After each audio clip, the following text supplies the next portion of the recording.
Okay guys, today I got this McCulloch 36cc chainsaw that I'm gonna fix for old John, my buddy.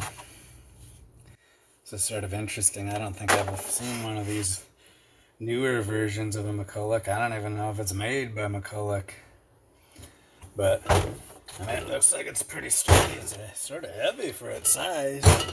Uh-oh, did I just jar the camera? Holy smokes. Yeah, it says it's made in, well, the EPA standards are for 2004, so I'm assuming it's a 2004. But yeah, I mean, it looks like a solid little chainsaw, but anyways, something happened to the starter recoil. It's jammed up.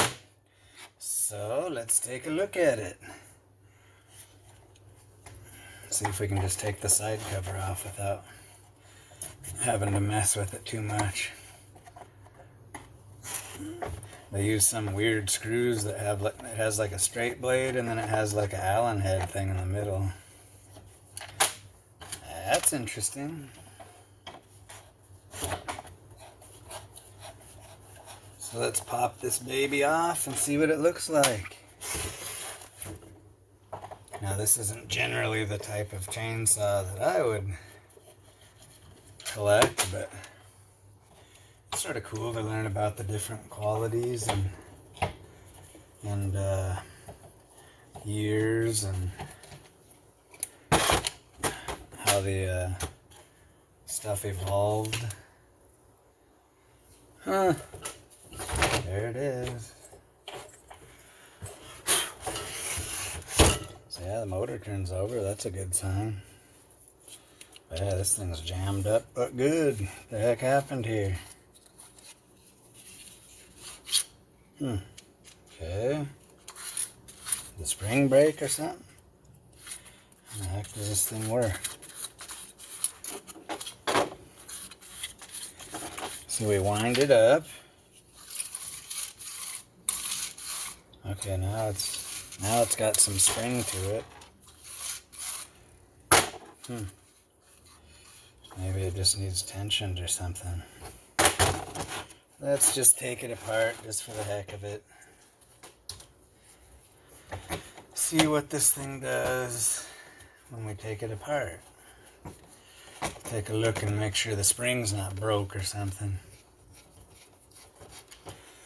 Yeah, this is sort of an interesting little starter. I've never seen anything quite like this.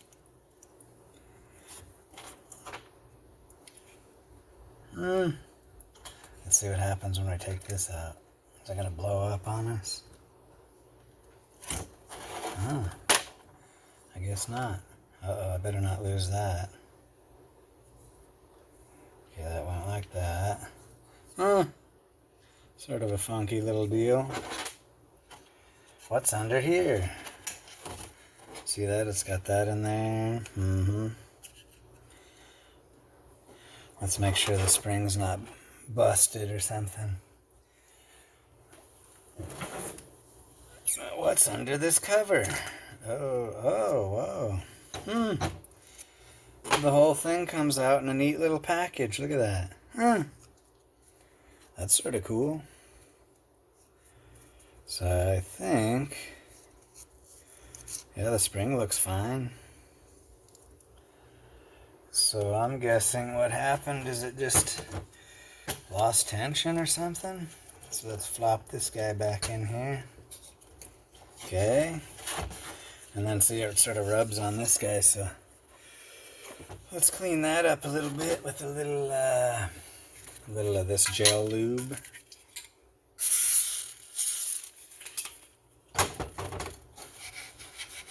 Sort of polish some of that. Oh yeah, it's all gunked up with this black stuff. Probably why it doesn't want to move very good. Oh yeah, that cleaned her up real nice.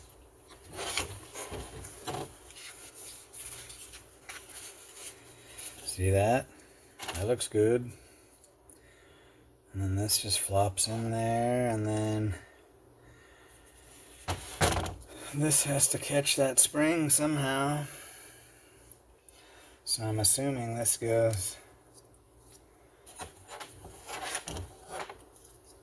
this notch just goes where the spring, the end of the spring is, I'm guessing. Something like that. And then we'll put this back in. It's almost like a updated version of the Fairbanks Morse starter. Huh. That's crazy. Put that back together.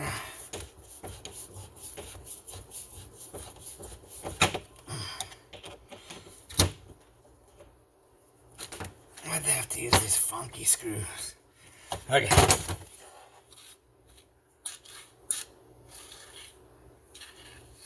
Interesting. So now, let's see if we can put some tension on this thing.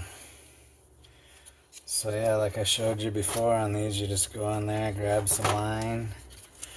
And this one doesn't have a notch in it because there's enough room around it to where you can just tension it. So just keep tensioning that baby back. You can feel that. You can feel the spring. That's probably plenty. I'll pull the rope back out. Whoa, that's a long one. I wonder if that's enough. That's probably, you don't want it too tight, or you'll blow the spring up if you pull it out. But we could probably go maybe one more turn back. There. Oh yeah, that feels a lot better. Okay, let's put it on. Let's take a look in here. Yeah, that looks fine. It's got a funky white coil. Okay. Well, that was an easy fix. Nice.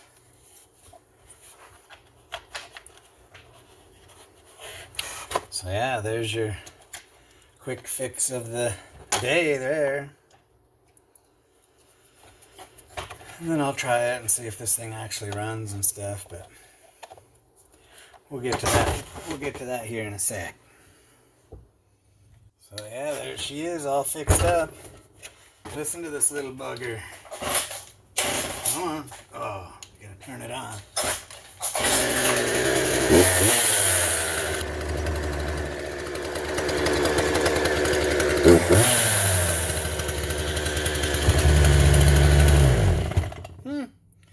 Run smooth. All right, there's our quick fix of the evening.